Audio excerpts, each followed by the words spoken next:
Olá pessoal, aqui é o Thiago André e não, esse não é mais um episódio do História Preta. Eu tô aqui para dividir com vocês um trabalho muito especial que a gente desenvolveu com a Audible, o Apartheid Tropical. Nos últimos anos, o História Preta vem contando histórias fundamentais sobre o Brasil e sobre o povo negro. E uma dessas histórias cresceu tanto que virou uma audiosérie original da Audible. Muitos dizem que não existiu apartheid ou segregação no Brasil. Mas em Apartheid Tropical eu te mostro como o Brasil usou suas leis para impedir o progresso da população negra. Como, após a abolição da escravatura, o Estado brasileiro escondeu em suas leis mecanismos sofisticados de segregação racial com o objetivo de eliminar a população negra do país.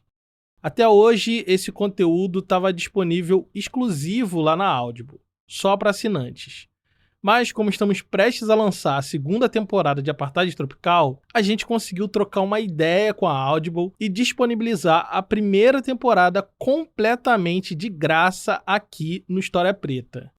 Espero que você goste desse conteúdo, que é fruto de muita pesquisa e trabalho coletivo. E se prepare, em poucas semanas sai a segunda temporada do Apartheid Tropical, exclusivo lá na Audible, o serviço de audiolivros da Amazon. Vai lá conferir, dá para testar a plataforma de graça e maratonar todo o nosso conteúdo e muito mais.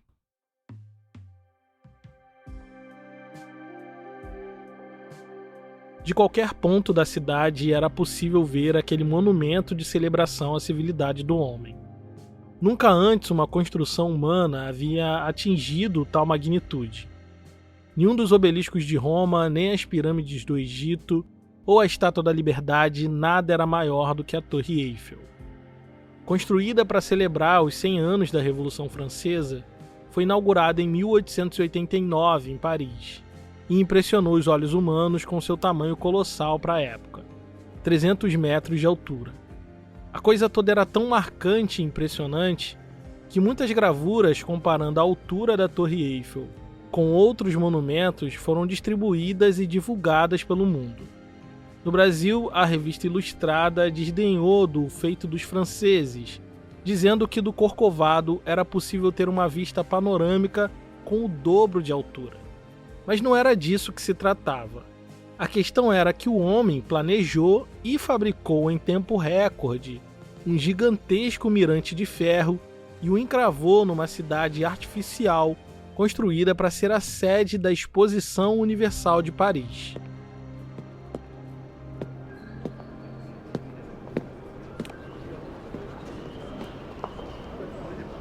A torre era para isso, na verdade, para ser a joia da coroa da Exposição Universal de Paris, que fazia parte dos festejos do centenário da Revolução Francesa. Aliás, a torre só virou notícia no Brasil porque nosso país mandou para a Exposição Universal uma delegação de última hora e, por conta disso, o pavilhão de exposições do Brasil ficou no pior lugar do evento, improvisado debaixo da Torre Eiffel.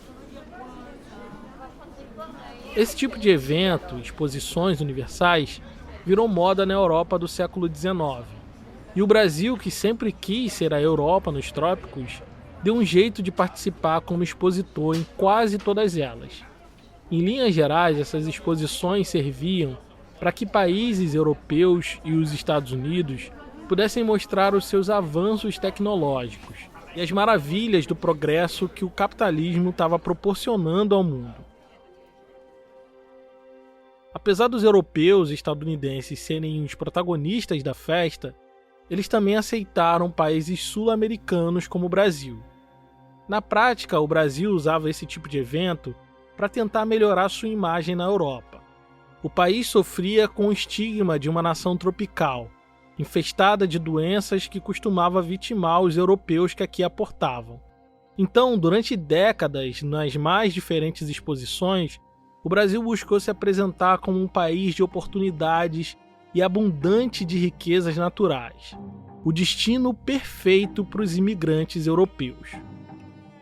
O Brasil tinha em curso um ousado projeto imigrantista que visava trazer para o país o máximo de europeus brancos que pudesse. Ancorados em pressupostos eugenistas, as classes dirigentes do Brasil esperavam embranquecer a nação em até 3 gerações. Apenas um ano depois da abolição da escravidão, a comitiva brasileira, que tinha como seu principal propagandista o jornalista Frederico José de Santana Neri, estava empenhada em convencer o máximo de pessoas a migrar para o país. Naqueles dias, quem passasse por Paris receberia algum panfleto de propaganda brasileira a serviço da eugenia e do extermínio da população negra e indígena do Brasil. À sombra da maior torre já construída até então, o Brasil se mostrava um país racista e ridiculamente pequeno.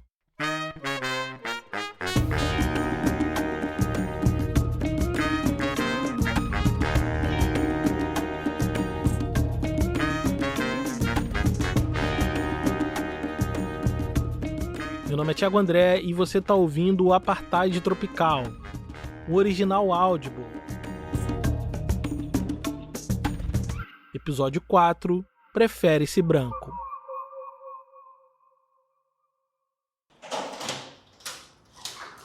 Fala, mano, GG. Chegando. Tranquilo? Esse é Jerônimo Cruz, doutor em História Social pela UFRJ e meu parceiro de pesquisa aqui nesse original Audible. Nesse dia, a gente se encontrou lá em casa para trocar algumas figurinhas sobre as pesquisas para esse episódio que você está ouvindo. A gente queria falar de trabalho livre, de como a população negra egressa da escravidão teve dificuldade de se inserir no mercado de trabalho formal. Não por incompetência, mas por ação direta do Estado.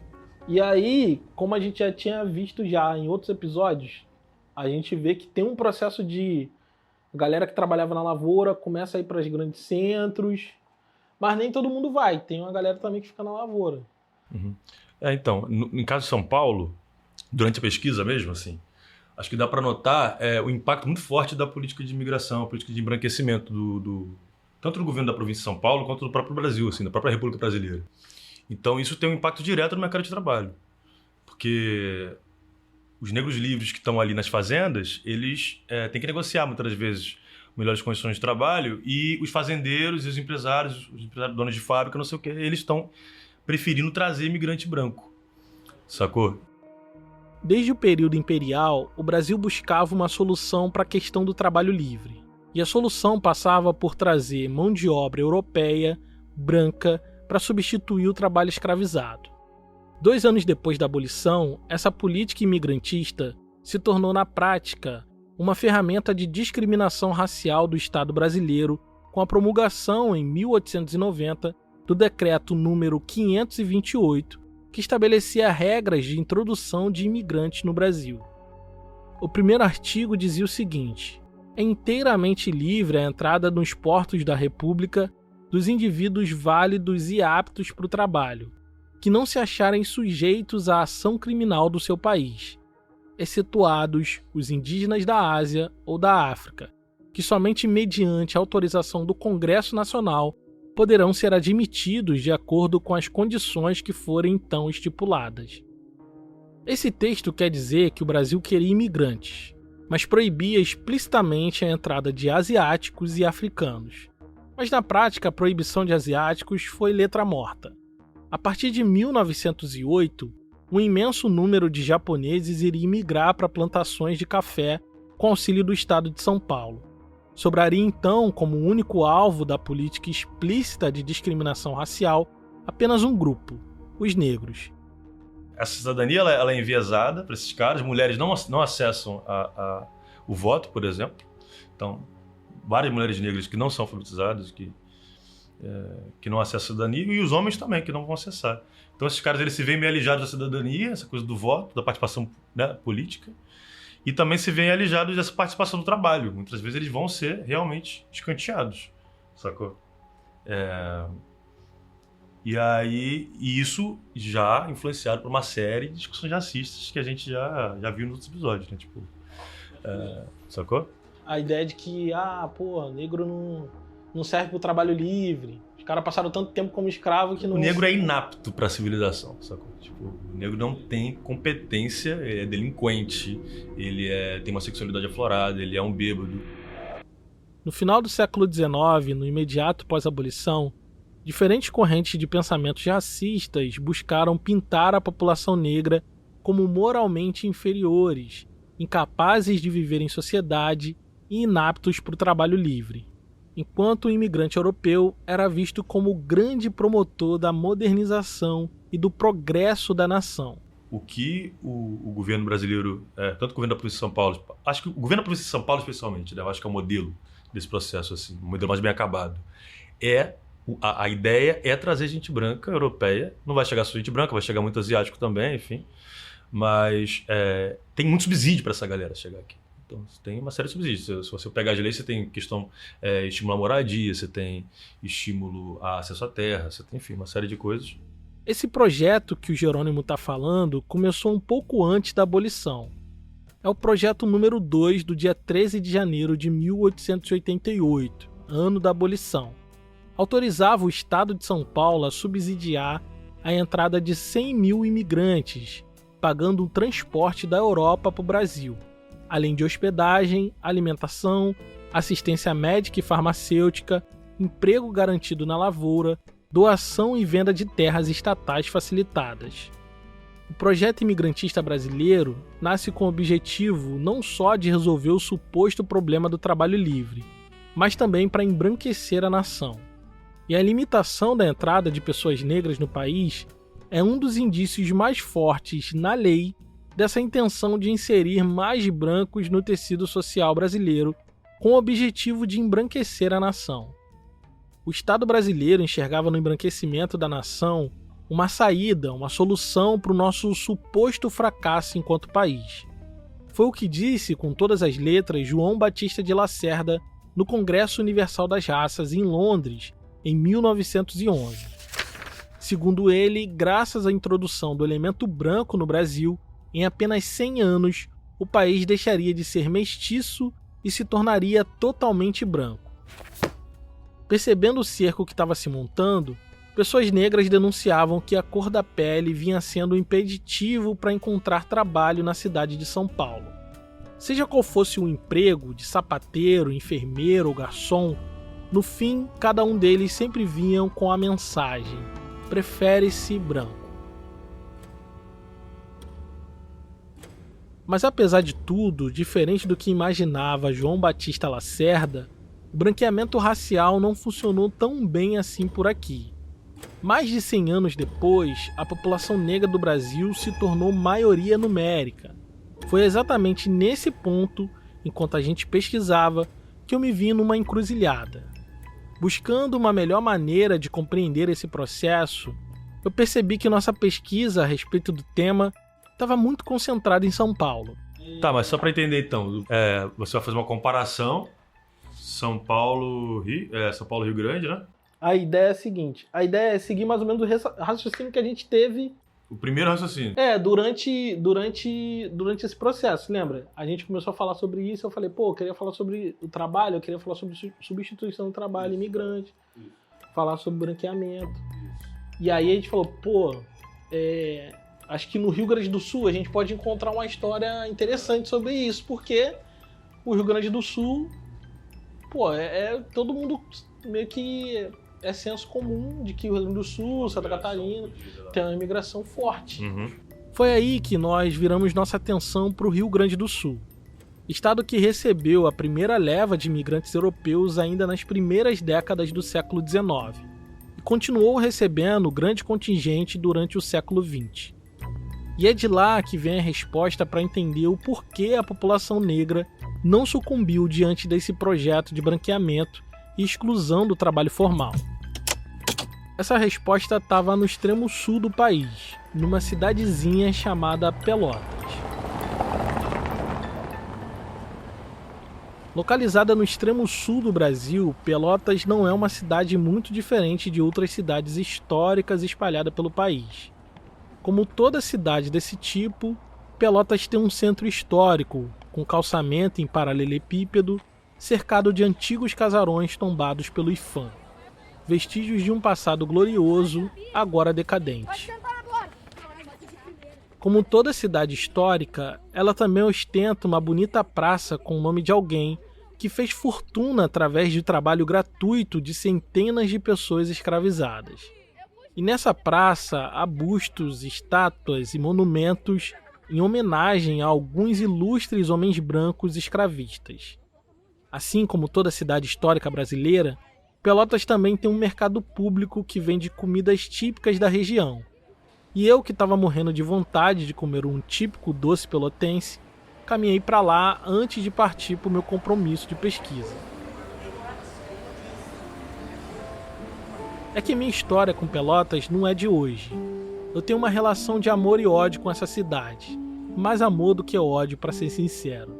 Nos conhecemos, eu e Pelotas, em 2013, quando eu comecei minha graduação em História na Universidade Federal da cidade. E lá foi que tomei contato pela primeira vez com a história do Brasil numa perspectiva negra. História do Brasil não, para ser sincero, eu tomei contato primeiro foi com a história do Rio Grande do Sul numa perspectiva negra. Isso foi o que mudou minha vida para sempre. É que quando eu fui morar no Rio Grande do Sul, na cidade de Rio Grande, que é vizinha a Pelotas, eu esperava encontrar uma população majoritariamente branca, mas não foi isso que aconteceu. A primeira visão que eu tive ao pisar em Rio Grande foi a de um grupo de mais ou menos 10 pessoas, praticantes do batuque, religião de matriz africana, oferecendo um padê para orixá numa encruzilhada na entrada do meu novo bairro. Aquele era só o início das coisas surpreendentes que nos próximos anos eu iria descobrir sobre os negros gaúchos. Curiosamente, enquanto eu tentava comprar um típico doce pelotense no mercado público, aquela cena da minha primeira chegada na cidade se repetiu.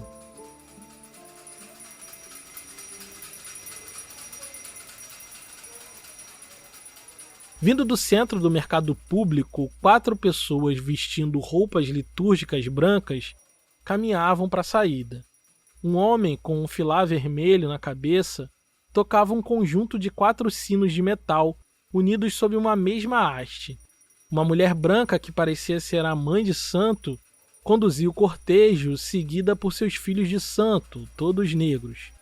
Eles são filhos praticantes do batuque, a religião afro-gaúcha que se assemelha ao candomblé, mas que tem rituais e tradições muito próprias. Aquele dia era uma sexta-feira, dia de Oxalá, e eles estavam conduzindo um ritual típico da afro-religiosidade gaúcha, conhecida como passeio. O passeio é feito quando termina a obrigação iniciática de um filho ou uma filha de santo que acabou de descobrir o orixá que rege sua cabeça. Naquele caso, eles estavam fazendo o passeio de uma filha de Oiá, orixá que também é conhecida por Iansã, e foram ao mercado público para fazer uma saudação a Bará, o orixá que no resto do Brasil atende pelo nome de Exu, o senhor dos mercados, da comunicação e aquele que abre os caminhos da pessoa iniciada. As pessoas ali parecem acostumadas com esse tipo de ritual para Exu. Afinal de contas, na encruzilhada, bem no centro do mercado público das cidades de Pelotas, Rio Grande e Porto Alegre, há um assentamento visível em homenagem a Bará, que talvez seja o orixá mais popular do Rio Grande do Sul. Aquilo que eu presenciei naquela sexta-feira era o vestígio mais evidente da inconteste influência negra na cidade de Pelotas. O lugar que homenageia escravocratas nas praças e Exu no mercado público. Eu estava ali justamente para cavucar no passado os caminhos percorridos pela comunidade negra para encravar no coração do escravismo gaúcho as marcas da sua tradição. Eu queria saber como a população negra daquela cidade sobreviveu ao projeto imigrantista do branqueamento racial e até hoje se faz presente na demografia e na cultura do extremo sul do país. Comecei minha jornada pela Biblioteca Pública Pelotense, lugar que detém a salvaguarda de alguns acervos documentais da cidade e fica do lado do mercado público. Oi, tudo bem? Eu gostaria de pesquisar o jornal Alvorada da década de 30, um documentário. Tranquilo, só vem aqui comigo. Muito obrigada. Quer que eu leve uma? Agora só. Pode ser na real. É lá no C9? Isso, é lá no C9. Só seguir a moça aqui. Obrigado. A biblioteca foi fundada no século XIX, no período de glória da economia da cidade. A estrutura do edifício ainda é a mesma daquele tempo. A decoração interna, muito bonita e bem iluminada por lustres gigantes, nos dá a sensação de voltar ao passado. Por dentro, o pé direito é altíssimo e me deu uma sensação de pequeneza. Para todo lugar que eu olhava tinha uma obra de arte ou um busto de alguma personalidade que eu não conheço. O espaço exalava uma certa elegância que mimetizava um suposto passado de prosperidade. Devo dizer, como pesquisador, que são raros os arquivos de cidades do interior que têm um espaço tão conservado e bonito como esse. Na Biblioteca Municipal de Rio Grande, que é a cidade vizinha, por exemplo, o edifício também antigo não está bem conservado quanto esse. Mas tanto lá quanto aqui na Biblioteca de Pelotas, eles têm a chamada hemeroteca, um arquivo de diferentes jornais que existiram na cidade desde o século XIX até os dias de hoje. E eu estava ali para pesquisar um jornal em específico. Algum de vocês é Wesley? Tudo bem? Wesley? Uma moça pediu para que eu falasse contigo, é que eu preciso pesquisar o jornal Alvorada da década de 30. É possível? Só precisa de luvas, tá? A reprodução é controlada, então qualquer reprodução fotográfica a biblioteca presta serviço, então ela cobra por isso. O Alvorada foi um dos primeiros jornais do Brasil, fundado por pessoas negras, escrito por pessoas negras e destinado a pessoas negras. E nas páginas desse jornal, mais especificamente no exemplar de 1938, tem a história de um homem que pode nos oferecer algumas pistas para entender o motivo de Pelotas e outras cidades do extremo sul do Brasil ter uma comunidade negra tão forte e influente, a despeito do projeto de branqueamento racial que estava em curso no país. Depois de vestir as luvas de látex, me sentei na escrivaninha com uma espécie de livro que reunia diversos números originais da Alvorada. O número que eu estava procurando saiu no dia 5 de maio de 1935, data em que o jornal comemorava 28 anos de vida. Na primeira capa, a manchete fazia referência à data festiva, abre aspas, mais um ano de lutas vencido, fecha aspas. Abaixo, um longo texto de homenagem é ilustrado com a foto em preto e branco de um dos fundadores do jornal, Juvenal Peni. Um homem negro de olhar penetrante, vestindo terno e gravata. Mas o que me interessa está na segunda página. Uma breve biografia de um homem chamado Antônio Baobá. Um homem negro ex-escravizado que lutou para se manter respeitado enquanto trabalhador livre, fundou sindicatos, organizações sociais e contribuiu para o fortalecimento e sobrevivência da comunidade negra em Pelotas. E o texto começa assim. A geração presente de sua raça o desconhece. Desconhece porque não costuma investigar o passado. Desconhece porque está mais do que persuadida de que o negro vale alguma coisa, presentemente devido aos seus esforços futebolísticos e carnavalescos. Quem assina o texto é o irmão do biografado, Rodolfo Xavier, um dos redatores mais profícuos do jornal, que naquele momento da vida parece se queixar do fato dos negros pelotenses não saberem mais sobre quem um dia tinha sido Antônio Baobá, falecido há uns anos antes. Na verdade, aquele exemplar, como um todo, parecia um grande desfile de personalidades negras pelotenses. Trazia fotos de homens e mulheres que, de alguma forma, contribuíram para a construção daquela comunidade negra. Operários, empresários, sindicalistas e intelectuais, tinha um pouco de tudo na comunidade negra de Pelotas. De certa forma, aquilo foi impressionante para mim, porque enquanto a praça central da cidade, logo em frente à biblioteca, exibia publicamente uma boa quantidade de bustos e homenagens a escravistas pelotenses, eu precisei entrar no arquivo, procurar entre milhares de jornais e encontrar escondido nas páginas amareladas de um deles a história das pessoas negras do extremo sul do país. chega até a ser simbólico, representativo do imaginário popular a respeito do Rio Grande do Sul, que se orgulha da sua ascendência europeia e deliberadamente esconde a sua herança africana. Por conta disso, ainda hoje, a percepção geral é de que não há negros no sul do país. Há negros no Rio Grande do Sul, e a gente tem certeza que vai continuar existindo. Essa é a Fernanda Oliveira. Professora do curso História da Universidade Federal do Rio Grande do Sul e do programa de pós-graduação da mesma universidade. Faz parte do grupo de trabalho Emancipações e Pós-Abolição da Associação Nacional de História. Fernanda é nascida em Pelotas e uma das primeiras pesquisadoras negras que tive contato no campo da história, ainda no início da minha graduação. O que significa ser uma pessoa negra nesse lugar?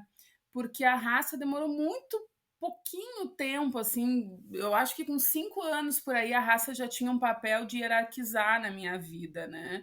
Então isso realmente sempre foi uma constante. O que eu fiz foi transformar isso também num problema de pesquisa e numa forma de ativismo também, né? Foi na pesquisa dela, por volta de 2014, que pela primeira vez eu li sobre a trajetória negra no Rio Grande do Sul.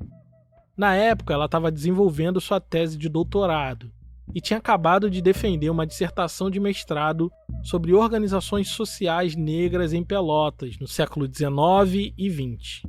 Aquilo foi absolutamente surpreendente, porque dava um novo sentido histórico para o Rio Grande do Sul, que além de ter recebido muitos contingentes de imigrantes europeus, também foi profundamente marcado pela presença da população negra. Mas em todas as partes do estado do Rio Grande do Sul, a gente não só tem uma presença, quanto a gente tem uma presença em termos coletivos, de ações que são empreendidas por essas pessoas e que deixaram e permanecem existindo dentro desses lugares. Então, deixaram uma marca, mas essa marca, por vezes, ela se prolongou no tempo, por vezes ela foi reatualizada, mas o que importa é que, sim, tem muita população negra no Rio Grande do Sul, e isso vai reverberar em várias questões. Talvez, acho que a mais conhecida na contemporaneidade seja o 20 de novembro, que vem a partir de uma demanda que vai ser originalmente constituída no Rio Grande do Sul.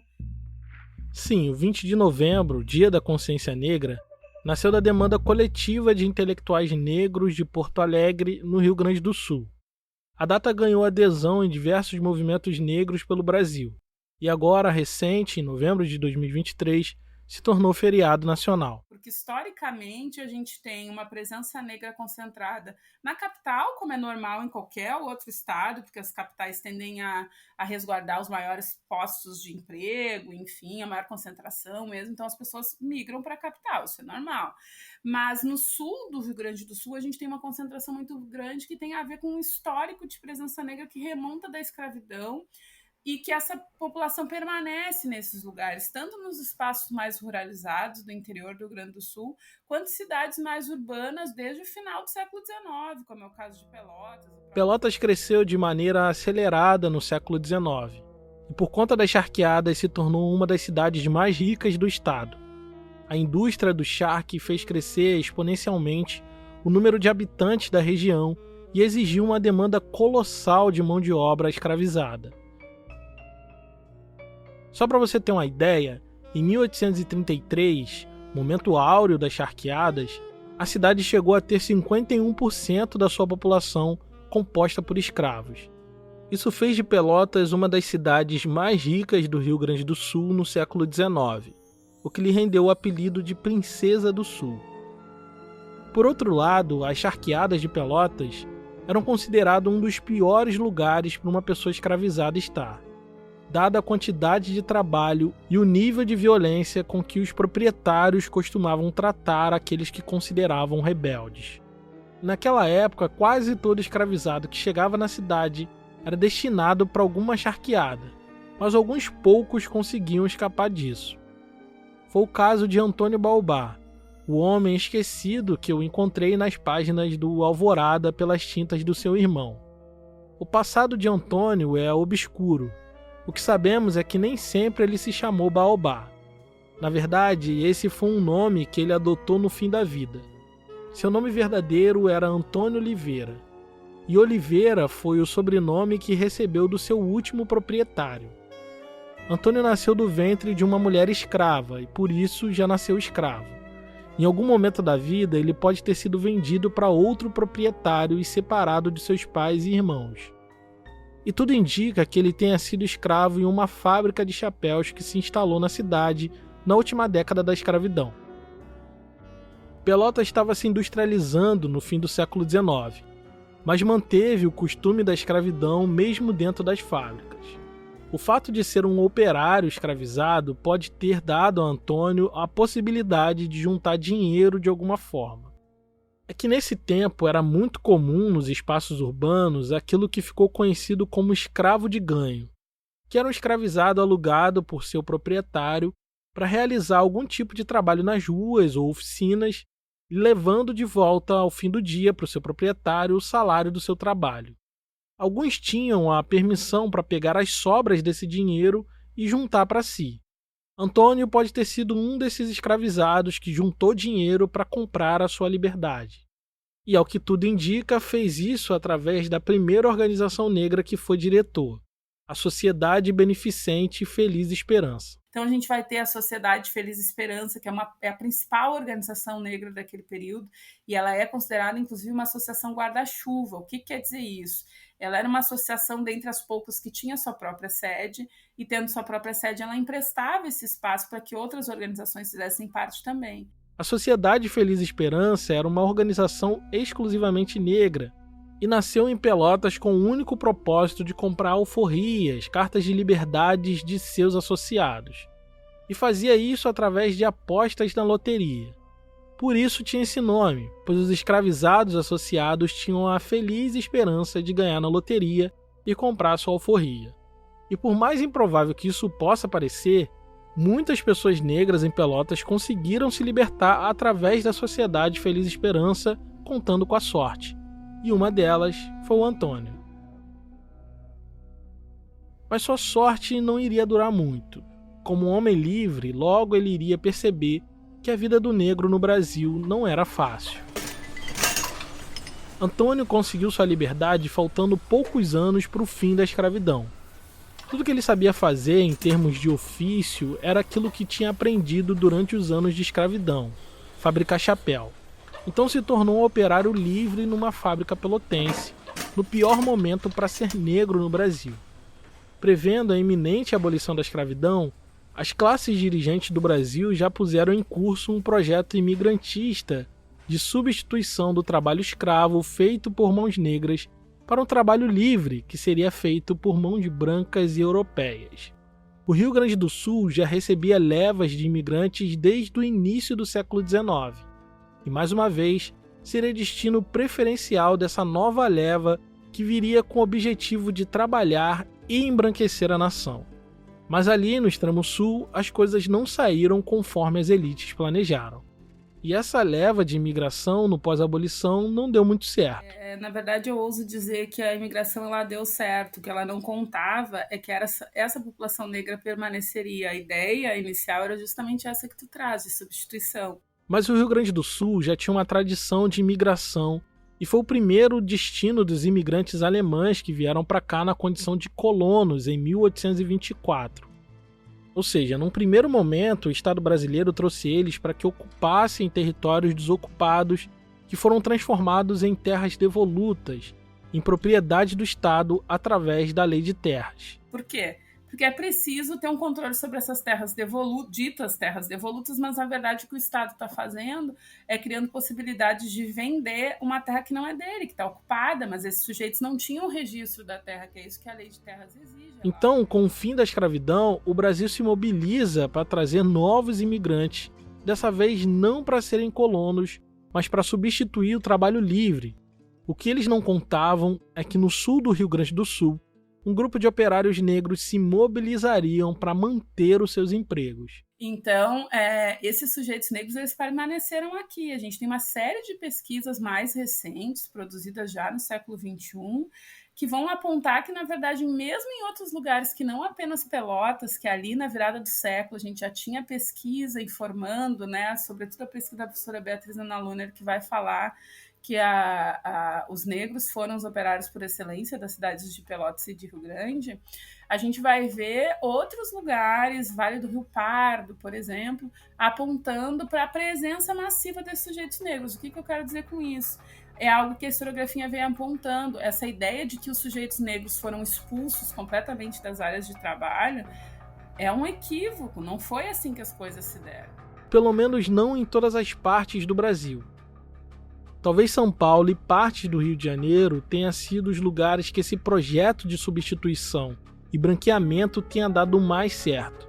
No Rio Grande do Sul, contra tudo que se propaga no senso comum, a população negra conseguiu resistir e permanecer, estabelecendo uma comunidade negra forte que está viva até os dias de hoje.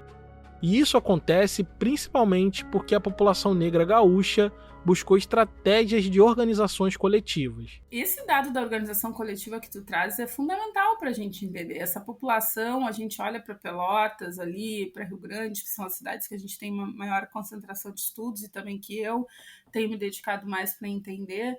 A gente tem uma organização coletiva negra que vem das primeiras organizações trabalhistas ainda do século XIX. A gente está falando de organizações de trabalhadores sem restrição de raça, e, no entanto, a presença negra ela é substancial dentro desses espaços. É nesse contexto que Antônio Oliveira aparece como uma liderança negra importante. Ele, que já tinha sido diretor da Associação Feliz Esperança para a Libertação do Negro, agora, depois da abolição, se aproxima da luta pelos direitos dos trabalhadores, que naquela região era composta por maioria negra. Na contracorrente das principais cidades do Brasil, as pessoas negras se tornaram o principal contingente do operariado no extremo sul do país. Mas isso não quer dizer que as condições de trabalho eram melhores agora do que eram no período escravista. Antônio conseguiu manter o seu emprego na fábrica de chapéus e se tornou mestre funileiro. Porém, a vida de um operário negro estava longe de ser das melhores. Naqueles tempos, não tinha nada que pudesse proteger o trabalhador e as relações de trabalho ainda traziam os vícios da escravidão. Por isso, Antônio e seus companheiros enfrentaram longas jornadas de trabalho em ambientes insalubres. As oficinas artífices, um dos principais negócios urbanos de Pelotas naquele período, era instalado em locais pouco saudáveis e sem ventilação. Isso era um ambiente perfeito para a propagação de tuberculose, por exemplo, doença incurável naquela época. Pesquisas sobre a difusão da doença nesse período mostram que o perfil típico de um tuberculoso era homem, trabalhador, solteiro, jovem e negro. Antônio Oliveira se enquadrava perfeitamente nesse perfil. Depois de ter sobrevivido à escravidão, Antônio se deu conta de que ele e seus iguais estavam prestes a morrer pelo trabalho livre. Foi então que ele decidiu agir. Ele tinha sido republicano sua vida toda, mas quando a república finalmente se concretizou, Antônio se deu conta de que os mesmos escravistas do passado se tornaram os principais dirigentes da nova ordem social. E esses escravistas não estavam nem um pouco preocupados com a sobrevivência e longevidade da população negra. A sua decepção política com os valores republicanos o aproximou ainda mais da sua africanidade e de sua comunidade. Foi então que ele criou, em 1897, um sindicato de trabalhadores chamado União Operária Internacional. Veja, o Brasil, enquanto país, tinha um projeto de branqueamento racial e eugenia que encontrou no mundo do trabalho o seu principal veículo de realização. A desculpa era que a população negra era incapaz de viver em sociedade e, portanto, inapta para o trabalho livre. Porém, como vimos no sul do Rio Grande do Sul, o projeto imigrantista do pós-abolição não deu certo, pelo menos não do jeito que eles queriam que fosse. E os trabalhadores negros se organizaram e permaneceram em seus antigos postos de trabalho, assumindo as funções reservadas aos brancos imigrantes. Daí que, como os trabalhadores eram de maioria negra, as classes dirigentes decidiram tratá-los como se ainda fossem escravos, com pouca ou nenhuma garantia de dignidade. Por isso que a gente vai ver muito dessa população negra tá engajada nessas lutas por melhores condições de trabalho, por resguardo. Mas também vai estar engajada porque isso tem a ver com uma memória da escravidão, um controle do trabalho, o controle de quem trabalha, né? Buscar a todo custo impedir, por exemplo, que as crianças fossem obrigadas a trabalhar e não pudessem ter uma infância. A questão das mulheres trabalhando também, por isso que a gente vai encontrar muito nas famílias negras um cuidado em relação a isso. Isso é um dado muito importante da gente discutir, porque se tem uma ideia de que o trabalho sempre liberta, né? Que as mulheres sempre lutaram por trabalho. Só que as mulheres negras, na sua maior parte, aquelas que vinham de uma memória da escravidão, vinham desse lugar também do trabalho como exploração e como falta de qualquer controle próprio sobre o seu próprio corpo, porque o corpo era uma propriedade de outra pessoa. Naquele tempo não existiam leis trabalhistas como temos hoje, e a única maneira de garantir alguma dignidade para os trabalhadores era por meio da negociação. A União Operária Internacional nasce com esse propósito, de organizar e negociar melhores condições para os trabalhadores. E seus membros e diretoria eram majoritariamente negros, apesar de ser aberta para qualquer grupo racial. Antônio, à frente da União Operária, resolveu criar um armazém cooperativo comunitário para atenuar os problemas de acesso à alimentação que a população negra tinha. Esse armazém deles não só diminuiu o preço dos alimentos, como também obrigou pela concorrência que outros armazéns também diminuíssem os preços dos produtos, oferecendo alimentos básicos com preço acessível à comunidade negra. Bem alimentados e garantidos, o passo seguinte de Antônio foi criar meios de garantir a educação básica para os filhos dos operários negros, criando um curso de primeiras letras diurno para os filhos e um noturno para os pais, a fim de oferecer um abrigo, uma garantia de futuro para as gerações seguintes. Enquanto as mentes mais capacitadas e letradas desse país planejavam a eliminação do negro sob o pretexto de não estarem aptos para a sociedade e para o trabalho livre, Antônio e os negros de Pelotas se tornam a completa negação desse paradigma, pois, além de se mostrarem absolutamente aptos para a sociedade, eles estavam criando organizações políticas e sociais que resolviam os problemas reais da população negra. Problemas de acesso a trabalho formal, alimentação digna e a educação. Problemas que não foram criados por eles, mas que seriam resolvidos por eles. Enquanto o Estado conspirava para a morte do nosso povo, o nosso povo decidiu se manter vivo.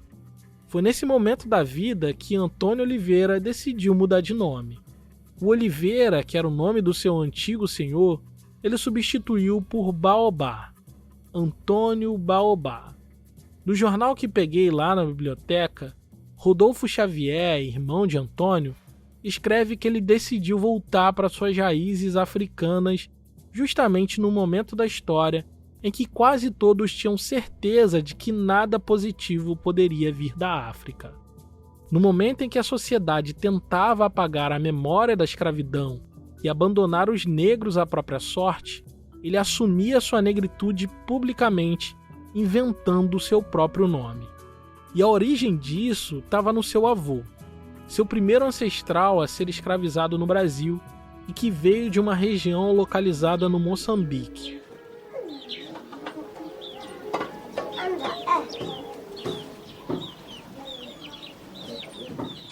Lá nessa região, cresce uma árvore frondosa e gigante chamada baobá.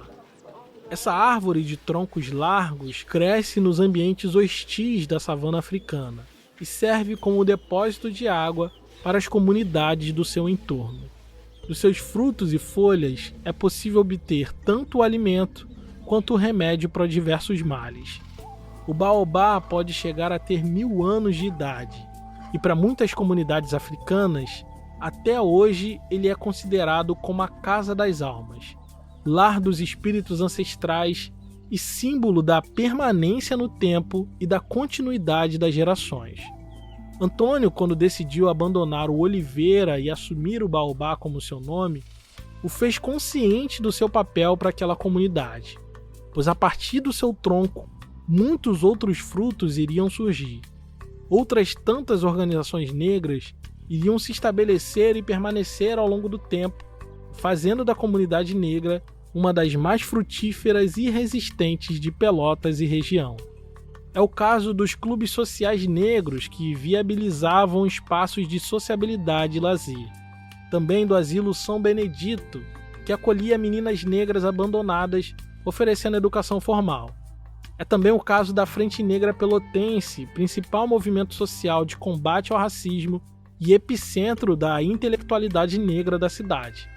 Mas talvez a organização mais longeva e que deu voz a todas essas outras foi o jornal A Alvorada. E essa foi uma ideia que saiu da cabeça de Antônio Baobá. Naquele momento, ele entendeu que era importante que a comunidade negra tivesse um espaço próprio para difundir as suas ideias.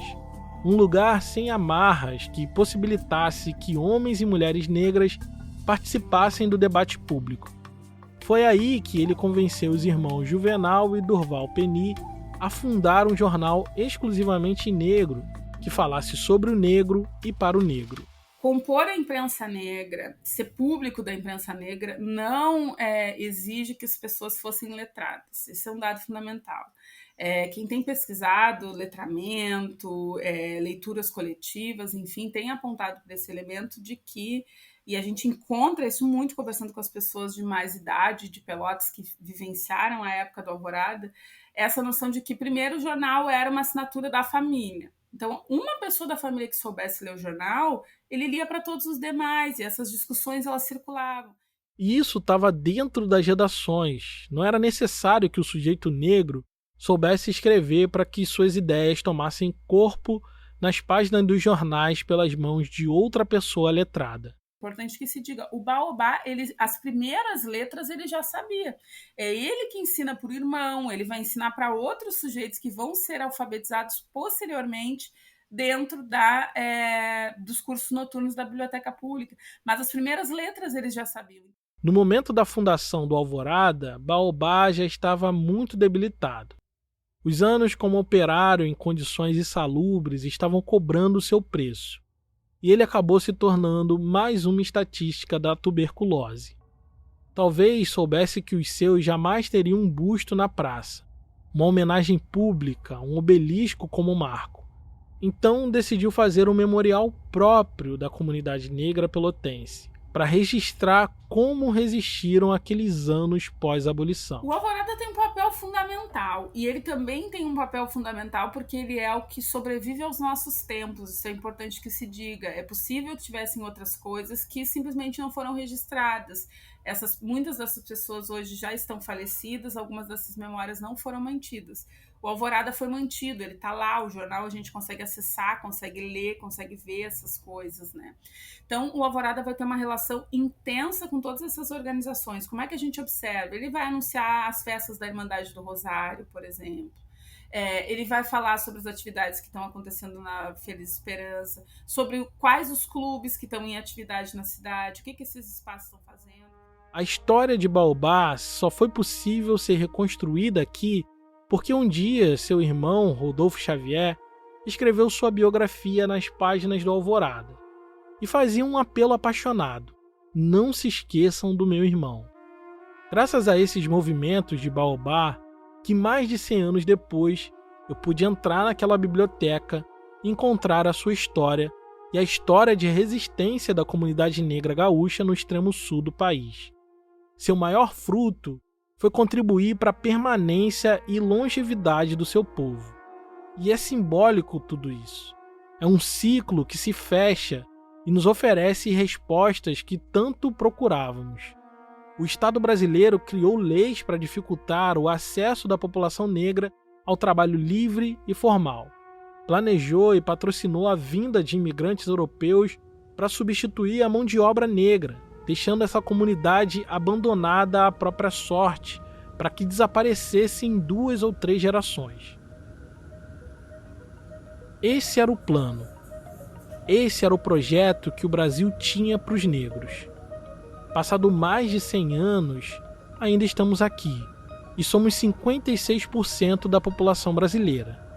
E eu sempre me perguntei, como conseguimos chegar tão longe? E a resposta eu encontrei no sul do país. Nós conseguimos porque somos baobá.